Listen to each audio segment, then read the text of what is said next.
Muli good evening sa ating lahat. Siguro habang tayo tayo ay patuloy pang naghihintay sa ating mga kasama na youth, tayo ay mag-start na umawit. Siguro, yung mga kapatid natin na nagse-share sa ating screen para sa pag-aawit, awitin natin yung "Sa Diyos ang luwalhati" bilang ating, opening song. Tayo aawit habang hinihintay natin yung ibang mga kapatid. Kasabay din ng ating pagbibigay ng papuri sa Panginoon sa pamamagitan ng pag-awit. Sige, sabay-sabay tayo na umawit, "Sa Diyos ang luwalhati."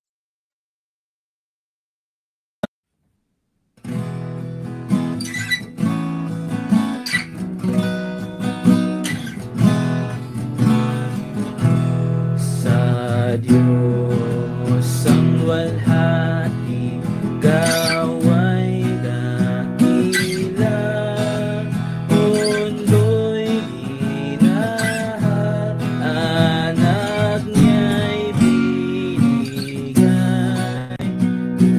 buhay alay niyang patubos sa sala, sa lahat na buksan pinto ng buhay. Puri sa Panginoon, tinig niya'y pakinggan. Puri sa Panginoon, tayo'y mga galak. Lapit sa Ama't sa Anak dumaan, gawa niya'y dakila, luwalhati bigyan. Bili sa dugo sa dal na katugsan, pangako ng Diyos sa bawat naligtas, sa sampalatayang makasalanan ay tatanggap kay Jesus ng patawad.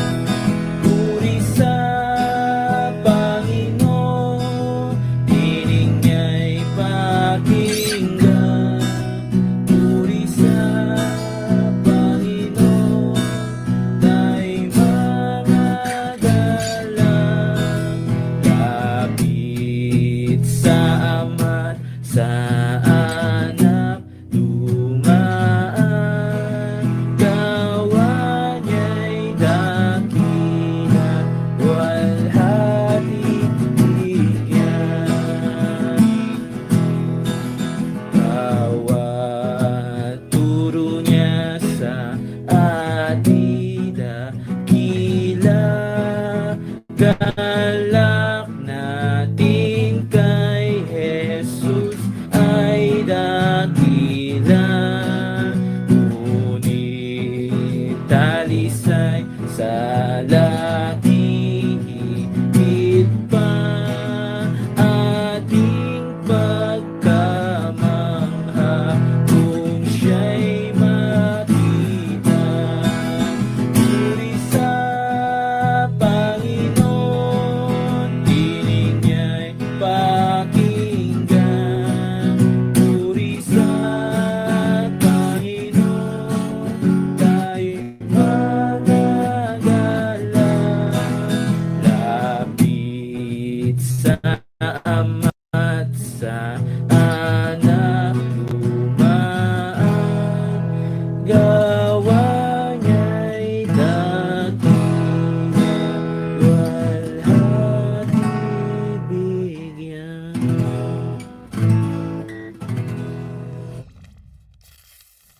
Salamat sa ating inawit. At ngayon bago tayo magpatuloy sa ating online Bible study, hilingin natin kay Brother Anthony na pangunahan tayo sa isang panalangin.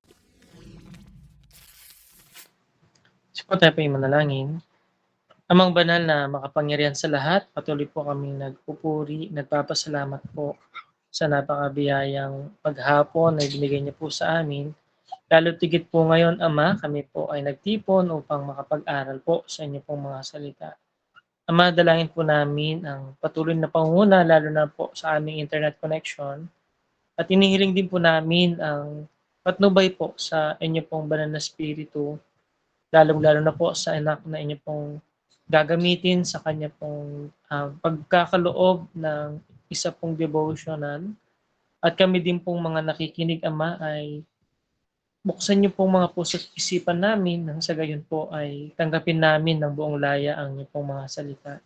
Ingatan niyo po ang mga kapatid, ang mga kabataan po na wala pa po rito at papunta pa lamang na mag-join sa aming Google Meet. I-bless niyo po sila at i-bless niyo rin po, Ama, ang mga aabutan po, ang mga makakapanood at makakapakinig po nito sa aming pong YouTube. Maraming salamat po sa lahat, Ama. Ito pong lahat ay aming samutiling sa matamis na pangalan ni Jesus. Amen. Yan, muli magandang gabi sa ating lahat, mga youth. Pasalamatan natin una ang Diyos sa nakaraan natin na Youth Fellowship Banding last Sunday. Halos 1 week ngayong nakalipas. Although marami din yung hindi nakapag-join noon, pag-pray natin na ito ay maulit siguro by next month. I-workout natin na ito ay maulit para magtuloy-tuloy yung ating fellowship, banding din ng mga youth sa inyong mga youth. At pag-pray natin by December, loobin ng Panginoon, kung magkaroon din tayo ng youth fellowship, kasama naman yung mga youth din sa iba nating mga outreach at sa Valenzuela Christian Church. Kaya pag-pray natin to at patuloy din yung sa ating online, sa ating mga pag-aaral at yun din ating every Sunday na groupings ng mga youth. Kaya siguro ngayon, isang awit pa bago tayo dumako sa ating pag-aaral at nang sa gayon yung iba ay makasama din natin. Awitin natin yung Palasyo sa Pasig.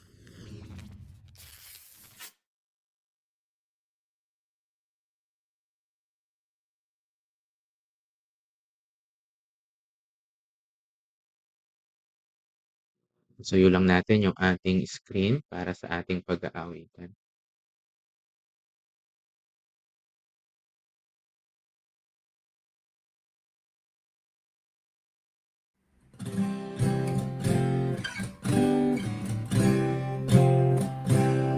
Kahit na kubo ang aming tahanan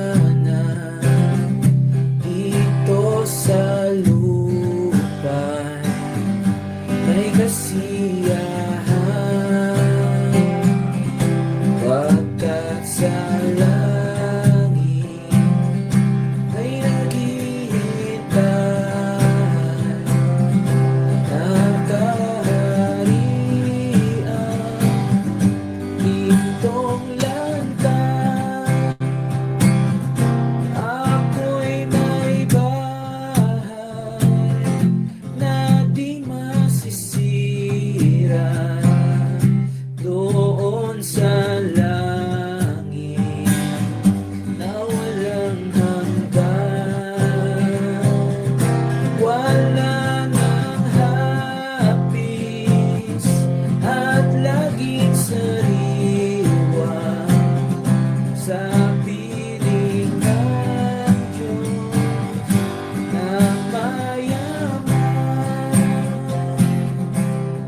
natin ang Diyos. Salamat sa ating mga inawit at muli, magandang gabi sa atin. At ngayon ay dadako na tayo sa ating Bible study, sa ating pag-aaral ng mga salita ng Diyos at akin nang binibigay kay Brother Norman para sa ating pag-aaral ngayong gabi.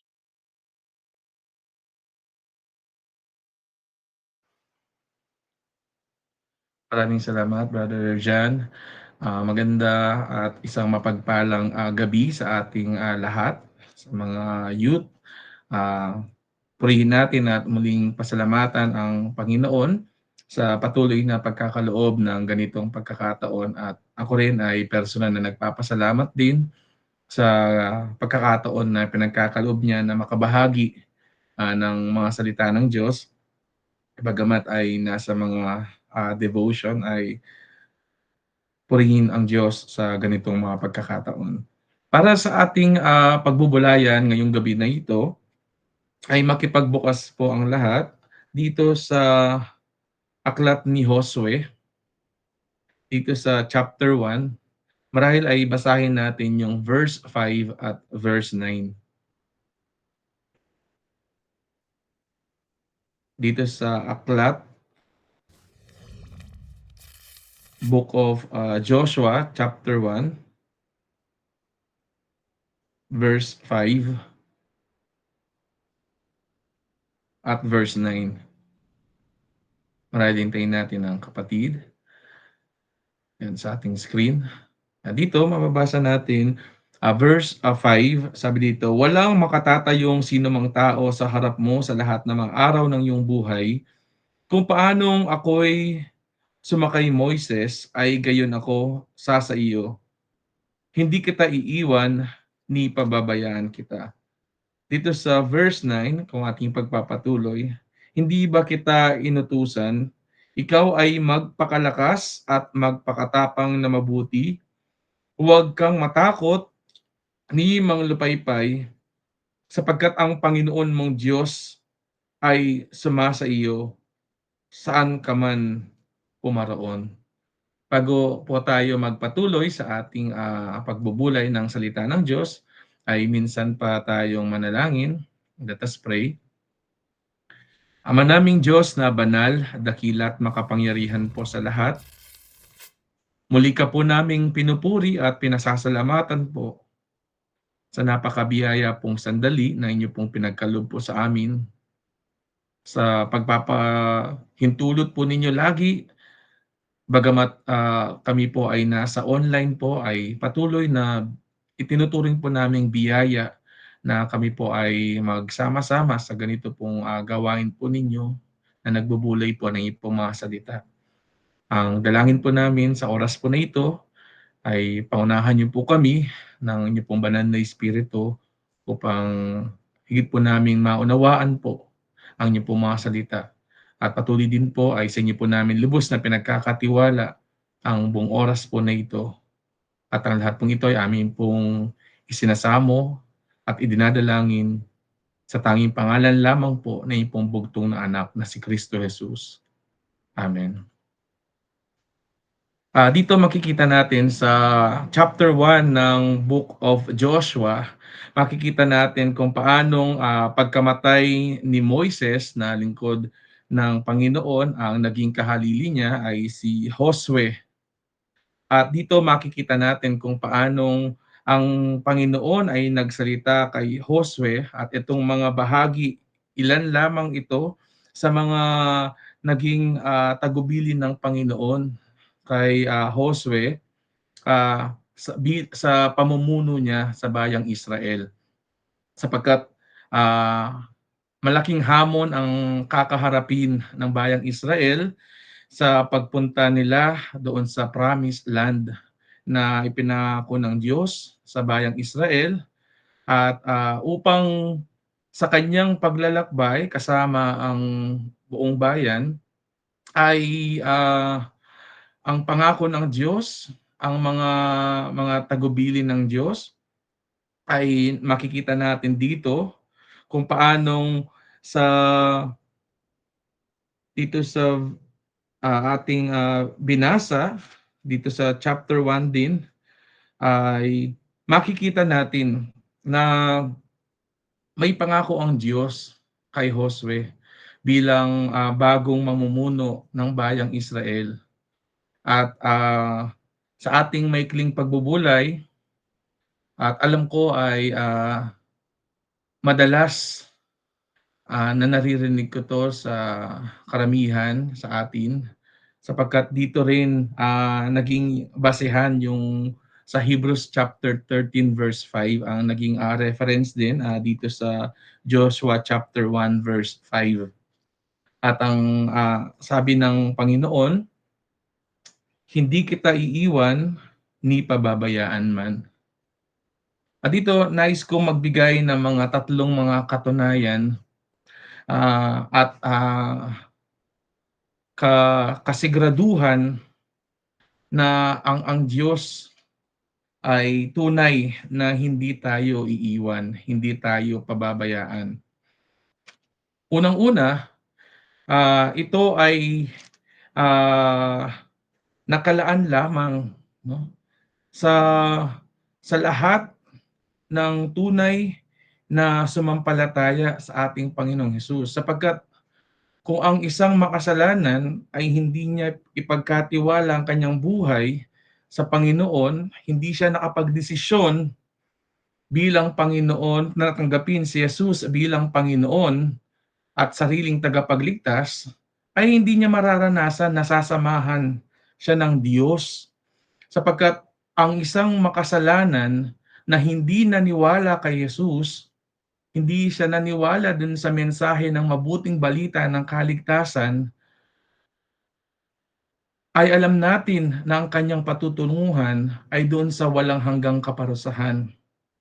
At wala nang magagawa ang Diyos kung ang isang tao ay nagdesisyon na sa kanyang sarili na hindi maniwala sa ating Panginoong Hesus. Sapagkat sabi nga doon sa Roma chapter 6 verse 23, ang kabayaran ng kasalanan ay kamatayan. At ang kamatayan na tinutukoy ng Biblia dito sa ating teksto ay ang pagkahulog ng kaluluwa ng isang makasalanan na di naniwala at sumampalataya kay Jesus doon sa walang hanggang kaparusahan, doon sa impyerno. At kapag ang isang tao, ang kanyang kaluluwa ay mahulog doon sa walang hanggang kaparusahan, doon ay panghabang buhay na pagkahiwalay na niya sa Diyos. Hindi niya na mararanasan ang pangako ng Diyos na sasamahan. Sapagkat unang-una, ang sasamahan ng Diyos, no, ang mga nakapagdesisyon na tanggapin si Jesus bilang Panginoon at sariling tagapagligtas. Isang nakalulungkot na sitwasyon ng isang makasalanan na wala pa siyang katiyakan ng kanyang kaligtasan at buhay na walang hanggan.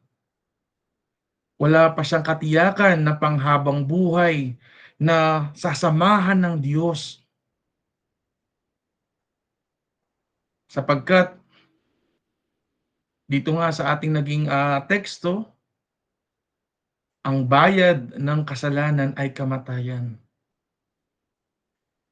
Ang hindi pagsampalataya sa ating Panginoong Hesus ang magdadala sa isang makasalanan doon sa walang hanggang kaparusahan. At kailanman ay hindi na siya makakatawag sa Panginoon kapag ang kanyang kaluluwa ay naabulid na doon sa dagat-dagatang apoy. Kaya ito ay aking nasimulan sa ganitong pagbibigay diin, sapagkat tunay na sasamahan ng Diyos ang mga nagdesisyon na sumampalataya sa ating Panginoong Hesus. Naniwala dun sa ginawa ni Jesus dun sa krus, na si Jesus ay namatay, inilibing, at muling nabuhay sa ikatlong araw, upang sa pamamagitan ng pagsampalataya sa ating Panginoong Hesus at sa kanyang ginawa, ang isang makasalanan ay makasusumpong ng kapatawaran ng kanyang kasalanan at ang biyayang kaligtasan at buhay na walang hanggan. At sa ating mga sumampalataya na sa ating Panginoong Hesus, dapat nating laging maging paalala sa ating buhay ang ating mga binasang ito na kailanman hindi tayo iiwan, hindi tayo pababayaan. Sapagkat may Panginoong Hesus tayo, may buhay na Diyos tayo na naririnig ang ating mga naririnig ang ating mga dalangin, nakikita ang ating sitwasyon, nakikita at nalalaman ang nasa loob ng ating mga puso at ating mga isip. Una, nais kong bigyan ng pansin itong verse 8 naman ng Joshua chapter 1, isang katunayan na kailanman ay hindi tayo iiwan, hindi tayo pababayaan ng Diyos kapagka isinuko natin ang ating buhay sa Kanya. Kung paanong ang Panginoong Diyos ay nangusap kay Josue at ito rin yung naging habilin ng Panginoong Diyos kay Josue sa kanyang susuungin na paglalakbay patungo sa lupang pangako. At sa ating mga mananampalataya, ang ating paglalakbay dito sa sanlibutan ito. Napakahalaga na binigyang diin ang salita ng Diyos. Sabi dito, ang aklat na ito ng kautusan ay huwag mahihiwalay sa iyong bibig, kundi iyong pagbubulayan araw at gabi, upang iyong masunod na gawin ang ayon sa lahat ng nakasulat dito, sapagkat kung magkagayoy, iyong pagiginhawahin ang iyong lakad, at kung magkagayoy, magtatamo ka ng mabuting kawakasan. At maraming mga talata sa Biblia kung paanong ang Biblia, ang salita ng Diyos, ay isang malaking biyaya sa atin upang ating laging makita ang kalooban ng Diyos sa buhay natin. Upang lagi natin makasama ang Diyos sa ating pamumuhay. Sapagkat tunay na ang salita ng Diyos ay buhay. Sabi nga doon sa Hebreo, hindi po ako nagkakamali din sa Hebreo chapter 4 verse 12, ang salita ng Diyos ay buhay. Kaya tunay na kung ating pinagbubulayan, minimeditate, hindi lang binabasa, pinagbubulayan natin, makikita natin na ang mga salita ng Diyos ay buhay at mararanasan natin sa ating pamumuhay. Isang kalagayan ng isang mananampalataya na ang Diyos kailanman hindi niya tayo iiwan, hindi niya tayo pababayaan dahil nandyan ang mga salita niya na nagpapaalala sa atin na mga kamangha-manghang mga gawa ng Diyos sa bawat buhay ng bawat isa sa atin. Sabi nga din dun sa Awit chapter 119 verse 105, isang pamilyar din na talata ito na nagpapakita kung paanong sa salita ng Diyos ang bawat mananampalataya ay maaring makapamuhay ng naayon sa kalooban ng Diyos, ng nasa kaliwanagan, sapagkat ang salita ng Diyos ay tunay na ilawan sa ating mga paa at liwanag sa ating mga landas, sa ating pamumuhay. bilang mga mananampalataya. Kaya dito makikita natin binigyang diin ng Panginoong Diyos sa kanyang tagubilin kay Josue. Huwag mahiwalay ang salita ng Diyos sa iyong pupuntahan sapagkat ang salita ng Diyos ang magpapaalala kay Josue sa pangako ng Diyos na hindi siya iiwan, hindi pababayaan.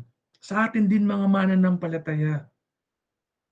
Ang salita ng Diyos ang magpapaalala sa atin anuman ang sitwasyon ng ating pamumuhay, ng ating mga bagay na nangyayari sa ating buhay, ang salita ng Diyos ang nagiging sandigan natin. Isang katunayan na kasama natin ng Diyos. Sapagkat nariyan ang salita ng Diyos. At mismo ang ating Panginoong Hesus ay ang mismong salita ng Diyos. Kasama natin. Kaya nga, isang katiyakan, isang biyaya na makita natin mula sa salita ng Diyos. Kasama natin ang Panginoong Hesus. Simula nung ating tanggapin siya bilang ating Panginoon at ating sariling tagapagligtas. Maging sa mga oras na ito, kasama natin ng Panginoon. Sabi nga dun sa Matthew chapter 18, kung di ako nagkakamali, verse 20 yata yun, kung may 2 o 3 na nagkakatipon sa kanyang mga salita na pinag-aaralan ang ating Panginoong Hesus, ay nakatitiyak tayo na sa ating kalagitnaan ng Panginoon. Dito sa verse 20, sapagkat kung saan nagkakatipon ng 2 o 3 sa aking pangalan, ay naroroon ako sa gitna nila. Napaka sarap at naalalahanin, kagalakan na makita ang katotohanan na ito. Isang kagalakan na ating pagbulay-bulayan na anumang sitwasyon ng ating buhay, anumang oras, anumang panahon, totoo ang pangako ng Diyos, hindi niya tayo iiwan, hindi niya tayo pababayaan. Isang napakalaking biyaya sa atin na tayo'y nakakatawag sa Diyos sapagkat tayo nagkaroon ng relasyon sa Kanya sa pamamagitan ng ating pananampalataya sa ating Panginoong Hesus. Dahil sa ating pananampalataya sa ating Panginoong Hesus, dahil sa ating paniniwala sa Kanyang ginawa, nagkaroon tayo ng pribilehiyo ngayon na makatawag sa Diyos Ama na nasa langit. Nadidinig ang ating mga panalangin. Yung lamang malaman natin na maririnig ang ating mga panalangin, isang katiyakan na yon na hindi tayo iniiwan, hindi tayo pinapabayaan ng Diyos, hindi kagaya ng tao. Minsan hindi tayo nabibigyan ng oras upang tayo pakinggan sa ating mga problema. Hindi tayo nabibigyan ng panahon upang makasalo, upang makasama. Pero tayo nakatitiyak na sa Panginoon, laging mayroong oras na ibinibigay niya para sa atin. Minsan lang nakakalungkot na kabaligtaran ang nangyayari sa atin. Ang Diyos 24/7 na handang makinig sa atin. 24/7 ang kanyang proteksyon, pag-iingat. Nakakalungkot lamang na sa 24 hours natin, minsan ay hindi natin pinipili na makasama ang Panginoon. Sa kanyang mga salita, sa pagdalo sa mga gawain, sa paghahayo, sa pangangaral ng mabuting balita ng kaligtasan. Dito po sa ating unang puntos, nakita natin kung paanong binigyan ng higit na pagpapahalaga ng Panginoong Diyos habang pinagbibilinan niya si Josue sa kakaharapin niyang mga iba't ibang pagsubok sa pagpunta nila doon sa lupang pangako. Napakalaking pagpapahalaga doon sa salita ng Diyos. Pangalawa, sa ating mga mananampalataya, ang Panginoong Hesus, may pinangako siya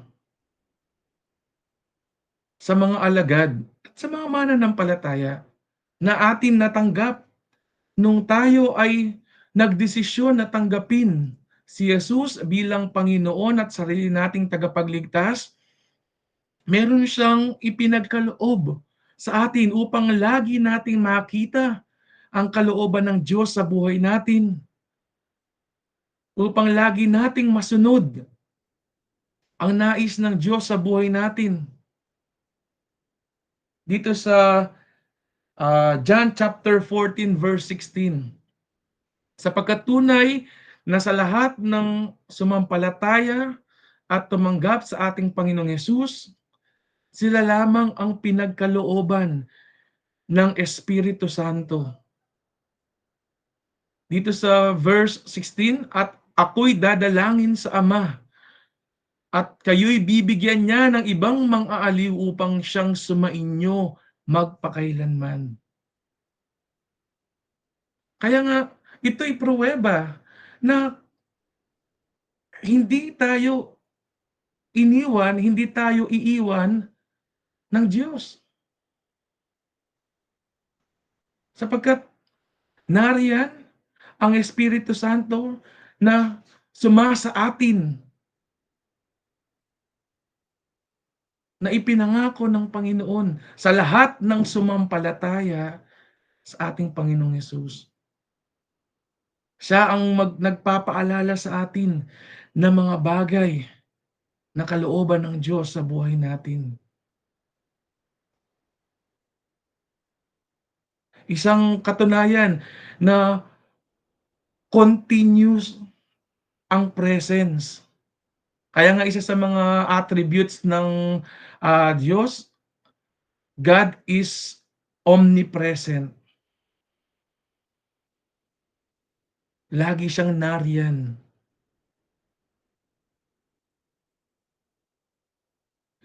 At isa rin na makikita natin sa pangako ng Diyos dun sa katulad ng hinabilin ng Panginoong Diyos kay Josue na hindi niya iiwan, hindi pababayaan, nariyan ang salita ng Diyos, ang patnubay ng Espiritu Santo, at isa rin na kagalakan sa ating mga mananampalataya na lagi natin alalahanin ang mga pangako ng Diyos. Dito sa Mateo chapter 28 verse 20, habang kausap ng ating Panginoong Hesus ang kanyang mga alagad, sinabi niya dito sa Matthew chapter 28 verse 20, na ituro ninyo sa kanila na kanilang ganapin ang lahat ng mga bagay na inutos ko sa inyo, at narito, ako'y sumasa inyong palagi hanggang sa katapusan ng sanglibutan. Ito'y isang katiyakan, sapagkat ang nagsalita dito ay walang iba kundi ang ating Panginoong Hesus.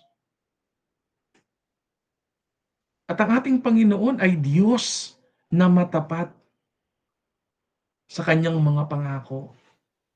Katulad ng ipinangako niya doon sa kasama niyang nakapako doon sa krus, nung nag-as itong katabi niya, yung naniwala kay Jesus bandang huli, na nagpasabi sa kanya na alalahanin mo ako kapag dumating na siya sa paraiso. Tinupad ng ating Panginoong Hesus ang kanyang pangako na doon mismo sa oras na yun ay isasama niya siya sa paraiso. Ganon din ang ating naranasan at patuloy na nararanasan. Nung oras na tayo ay magdesisyon na maniwala kay Jesus at tanggapin siya bilang Panginoon natin at sariling tagapagligtas. Nung araw ng ating spiritual birthday, nung araw na nagdesisyon tayo na talikuran ng ating mga kasalanan, pagsisihan ng ating mga kasalanan, na maniwala sa ginawa ni Jesus dun sa krus. Nung oras na yon na ipinanalangin natin ang ating pagtanggap kay Jesus, tinupad ng Panginoon ang kanyang pangako sa atin. Na ang ating kahahantungan ay hindi doon sa walang hanggang kaparusahan, kundi doon sa langit na tahanan ng Diyos. Sapagkat maliwanag dun sa John chapter 3 verse 16, sabi doon, ito ay isang pamilyar at popular na talata na alam ko ay memorize nating lahat. Sabi doon, sapagkat gayon na lamang ang pagsinta ng Diyos sa sanglibutan na ibinigay niya ang kanyang bugtong na anak, walang iba kundi ating Panginoong Yesus, upang ang sino man sa kanya'y sumampalataya ay alalahanin natin nung oras na tinanggap natin, ipinahayag natin ang ating pananampalataya sa ating Panginoong Yesus. Tinanggap natin siya bilang Panginoon at sariling tagapagligtas sa pamamagitan ng isang buong pusong pananalangin. Alalahanin natin, yun mismo, tinupad na niya ang kanyang pangako na hindi tayo kailanman mapapahamak, kundi magkaroon ng buhay na walang hanggan. Kaya tayo kailangan magalak. Simula nung araw na iyon na tayo magdesisyon hanggang ngayon, hanggang sa mga susunod na mga taon ng ating buhay, ang pangako ng ating Panginoong Hesus, sasamahan niya tayo hanggang sa dulo ng sanlibutan ito.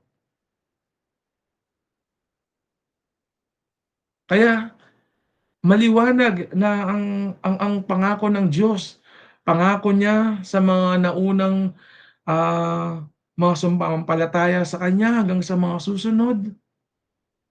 Sapagkat ang Diyos ay tapat sa Kanyang pangako. Sabi nga dun sa 2 Timothy chapter 2 verse 13, tapat ang Diyos sapagkat tapat ang nangako, sapagkat ang nangako ay Diyos.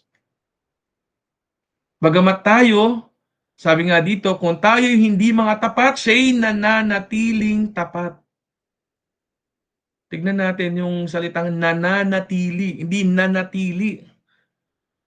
May continuity, nananatiling tapat sapagkat hindi makapagkakaila sa kanyang sarili. Kaya dito sa ating maikli pong pagbubulay, nakalimutan ko lang din sa Matthew chapter 24 verse 35, isa rin sa mga supporting verse lang na ang salita ng Diyos kailanman ay hindi lilipas. Sabi dito, ang langit at ang lupa ay lilipas, datapot ang aking mga salita ay hindi lilipas. Dito makikita natin sa ating mga punto kung paano makikita natin na ang ating Panginoong Hesus ay hindi nagbabago. Ang ipinangako niya noon sa mga alagad, ang pinangako niya ngayon at ipinangako niya sa hinaharap. Hindi nagbabago ang Panginoon. Sabi nga din sa Hebreo chapter 13, kung di ako nagkakamali, verse 8, ang Panginoong Hesus ay siyang kahapon, ngayon, at magpakailanman. Si Kristo, si Jesucristo ay siya ring kahapon, at ngayon, oo, at magpakailanman. Jesus Christ the same yesterday and today and forever. Kaya bilang pagwawakas, maaring tayo'y humiwalay sa sanlibutang ito. Maaring tayo'y humiwalay sa kasalanan. Wag na wag sana sa atin na tayo'y hihiwalay sa Diyos, sa Kanyang mga salita. Sapagkat tunay, patuloy tayong sasamahan ng Diyos kung tayo ay nagpapasakop sa patnubay ng banal na Espiritu at binibigyan ng malaking pagpapahalaga ang mga salita ng Diyos. Sabi nga, kung ating babalikan dito po sa ating pinagbatayan dito sa chapter 1 verse 8 ng Joshua, sabi doon, ang aklat na ito ng kautusan ay huwag mahiwalay sa iyong bibig, kundi iyong pagbubulayan araw at gabi, upang iyong masunod na gawin ang ayon sa lahat na nakasulat dito, sapagkat kung magkagayoy iyong pagiginhawain ng iyong lakad, at kung magkagayoy magtatamo ka ng mabuting kawakasan. Dito makikita natin na maaasahan natin. Lagi natin maaasahan. Nasasamahan tayo lagi ng Diyos. Kung tayo ay laging nasa Kanya, na hindi tayo mahiwalay sa Kanya. Sapagkat isang katotohanan, na kapag tayo hiwalay sa Diyos ay wala tayong magagawa. Sabi nga sa John chapter 15 verse 5, "For without me you can do nothing." Pag tayo hiwalay sa Diyos, sa ating Panginoon ay wala tayong magagawa. Ang manapay humiwalay tayo sa sanlibutan, humiwalay tayo sa kasalanan, at huwag na huwag tayong mahiwalay sa Diyos. Huwag tayo kailanman mahiwalay sa Kanyang mga salita. At isang kasiguraduhan, katiyakan, nasasamahan tayo lagi, katulad ng pangako ng Diyos sa Kanyang mga salita. Marahil hanggang doon lamang ang ating maikling pagbubulay. Tayong muli ay manalangin. Ama naming Diyos na banal, dakila at makapangyarihan po sa lahat, muli ka po naming pinupuri at pinasasalamatan po sa mga napakabiyaya pong mga sandali na inyo pong pinagkaloob po sa amin. Kami po'y humingi po ng kapatawaran sa mga panahon na kami po'y naging malayo po sa inyo. Kami po'y naging malayo sa inyo pong mga salita. Patawarin niyo po kami, Ama, sa amin pong mga naging mga pagkukulang, sa amin pong mga naging mga kahinaan. Nawa sa amin pong natunghayan po na katotohanan mula sa inyo pong mga salita. Makita po sa amin na nagbibigay po kami ng malaking pagpapahalaga sa inyo pong mga salita. Magkaroon po kami ng malapitang relasyon po sa inyo, na huwag mahiwalay po sa inyo at sa inyo pong mga salita. Sapagkat isang kagalakan po na sinasabi ng inyo pong mga salita, na kailanman po ay hindi niyo po kami iiwan, hindi niyo po kami pababayaan. Hindi po katulad po ng sanlibutan pong ito. Kayo lamang po ang tunay po na amin pong masasandalan sa anumang pong sitwasyon ng amin pong mga buhay. Alam po namin na kayo lamang po ay laging naghihintay po sa amin. Kaya naman po sa oras po na ito ay nagpapasiyasat po kami ng amin pong mga puso, ng amin pong mga kaisipan. Tulungan niyo po kami ng amin pong mga naisin po sa buhay ay nakaangkla sa mga naisin niyo din po sa buhay ng bawat isa po sa amin. At ito hindi po namin kailanman magagawa sa amin pong mga sariling mga karunungan, ng amin mga sariling mga kakayahan, kundi sa patnubay po ng inyong banal na Espiritu sa inyo pong mga salita. Kaya patuloy nawa ay masumpong niyo po ang bawat isa po sa amin na nagpapasakop po sa inyo, sa inyo pong banal na Espiritu, upang lagi po namin makita at masunod po ang kalooban po ninyo sa buhay ng bawat isa po sa amin. Maraming salamat po sa pagkakataon pong ito at amin pong nakita sa liwanag po ng iyong mga salita na lagi po namin kayong kasama sa buhay ng bawat isa po sa amin. Maraming salamat sa lahat po ng dumalo at patuloy na ingatan po ninyo ang mga ibang mga youth na hindi po namin nakasama sa amin pong pagbubulay po na ito. Patuloy na samahan niyo po kami sa mga natitirang oras na meron po kami at sa buong buhay na meron po ang bawat isa po sa amin na patuloy niyo pong pinagkakaloob.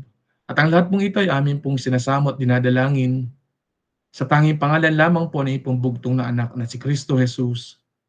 Amen. Salamat sa ating kapatid, salamat sa Diyos sa mensahe po niya sa atin sa gabi na ito.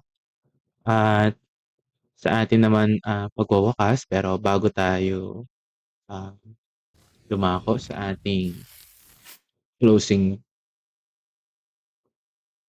prayer, baka meron tayong question sa ating napag-aralan ngayong gabi. Welcome ang bawat isa sa atin na makapagtanong. Kung meron tayong mga katanungan, ay maaari tayo na makapagtanong bago tayo dumako sa siguro isang awit pa at tayo ay magwakas sa panalangin. Sige, open ang bawat isa sa atin kung meron tayong gustong itanong regarding sa ating napakinggan ngayong gabi.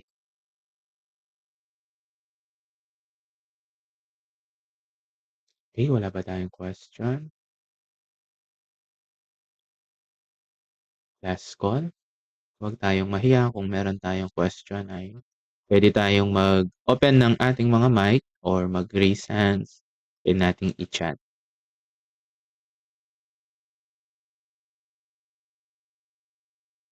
Okay. Okay, salamat. Marahil yung ating silence ay wala tayong question at tayo ay patuloy na dumadalangin na ang lahat ng ating napakinggan ay hindi lamang ito pumasok sa ating mga tenga, kundi ito'y ating patuloy na pagbulayan at nang sa gayon ito'y masunod natin sa ating mga buhay at sa inyo na mga kabataan ay patuloy na ito ay kumilos sa atin, sa inyo at sa bawat isa at sa lahat ng makakapakinig pa sa ating YouTube channel. Ngayon tayo ay umawit bilang ating pagwawakas. Awitin natin yung Kung Saan Ko Akayin bilang ating closing song. Pasuyo tayo ulit na lang sa ating kapatid na nag-share din ng screen. Alam ko ay si Brother Norman din.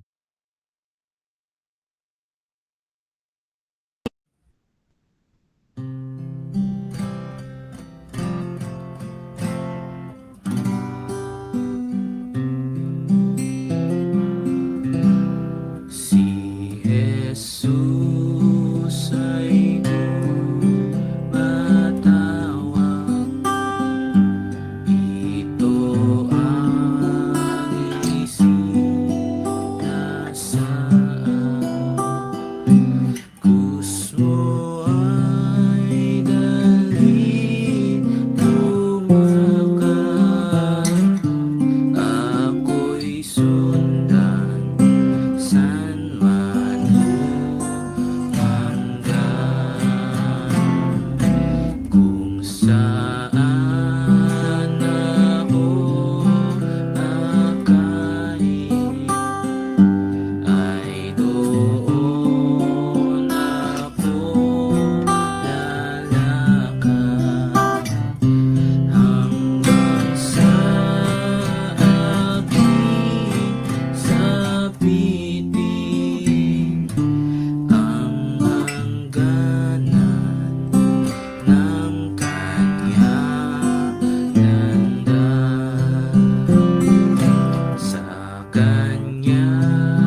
Salamat sa ating inawit at ngayon ay inihiling ko na tayong lahat ay pumikit at tayo ay magwakas sa isang panalangin. Let us pray. Ama namin Diyos na dakila, banal at makapangyarihan sa lahat. Tuloy po Ama na nagpapasalamat po kami sa gabi po na ito na ibinigay niyo po sa amin pong online Bible study. Salamat sa mga kabataan na dinako po ninyo at sa mensahe po na ipinabot po ninyo na inihatid ng aming pong kapatid. Padalangin po namin nawa ang bawat isa ay tunay po ay magkaroon po ng relasyon po sa inyo sa pamamagitan po ng persona ng aming pong Panginoong Hesus. Kaya kung meron man po na makakapakinig po ng mensahe po na ito sa gabi po na ito, ang dalangin po namin nawa maging maliwanag po sa kanya na dahil sa aming mga kasalanan, kami ay nahiwalay sa inyo. Ngunit salamat sa inyo pong pag-ibig. Binigyan niyo po kami ng buhay na walang hanggan kung ang sino man ay maniniwala sa ginawa ng aming Panginoong Hesus. Salamat dahil nang kami nagkaroon po ng relasyon po sa inyo, ang pangako po ninyo na hindi niyo po kami iiwan, hindi niyo kami pababayaan. Patuloy pinagkaloob niyo po ang inyong pong mga salita para maging gabay po namin, maging kalakasan po namin. Patuloy po na ito po nawa ay amin pong pagbulay-bulayan, amin po itong basahin, patuloy na makapakinig sa mga ganitong pagtitipon. Salamat po dahil ang banal na Espiritu ay patuloy din po na siya pong tumutulong at nangunguna po sa bawat isa po sa amin at patuloy po na nagbabago po sa amin din pong mga buhay. Kaya ang dalangin po namin nawa patuloy po ang amin pong panalangin na ang mga ganito pong pagkakataon ay maging gamit-gamit po sa amin pong pakikinig, pag-aaral. Ito po ay makatulong po sa mga buhay po namin. Salamat sa lahat ng dumalo. Kami pong dalangin ng mga youth na wala. Meron meron pong mga karamdaman, meron pong mga kaabalahan. Kayo po ang inaasahan po namin na mag-iingat din po sa kanila at sa mga susunod pong pagkakataon ay amin po silang makasama. Salamat sa inyo pong anak na ginamit. Patuloy po ang dalangin din po namin ng pangunguna rin po sa aming pong kapatid. Ganoon din po sa araw po ng bukas sa aming pong patuloy na pananambahan. Ingatan niyo po kami. Patuloy ang dalangin po namin na patnubayan at ang banal na Espiritu ang mag-ingat po sa lahat po ng mga kapatiran. Muli po Ama, ito po ay amin pong pinapasalamatan at hinihiling sa matamis na pangalan lang po na ipong bugtong na anak na si Kristo Jesus. Amen. Magandang gabi sa ating lahat at God bless. See you tomorrow sa ating Sunday service. At bukas ay potluck tayo kaya sa chapel tayo din magla-lunch. At yun ay pa-birthdays celebration po ni Brother Norman din sa atin. Kaya advance, happy birthday din kay Brother Norman. Good evening and God bless sa ating lahat. And Thank see you you po. tomorrow. God bless po. Good evening, God bless. Mm.